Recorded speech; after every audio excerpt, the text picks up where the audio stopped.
شايفين؟ بسم الله.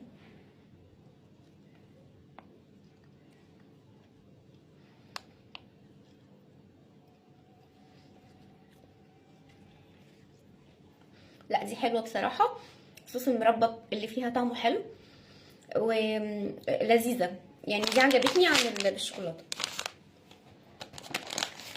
عاملين بقى، دي اول مره اشوفها بصراحه، النوعين دول اول مره اشوفهم في كراسون موجودين يعني.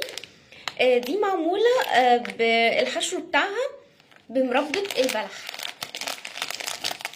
مربى البلح، انا عن نفسي محبه للبلح، بس بصراحه ما جربتش المربى بتاعته قبل كده. فهنشوف كده. بسم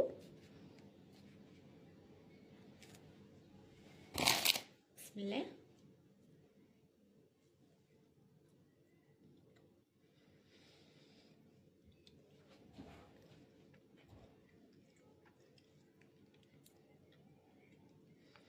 حلوه برضو.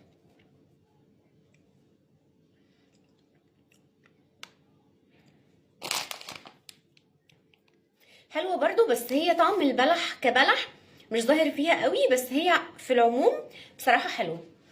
اخر واحده بقى انا متحمسه لها، اللي محشيه بالعسل والكريمه.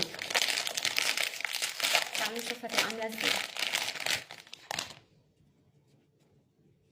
بسم الله. بصوا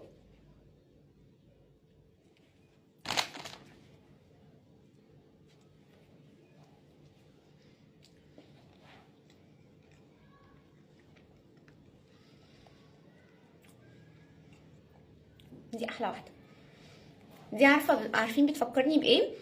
بالفطير اللي بنغمسه بالعسل والقشطه.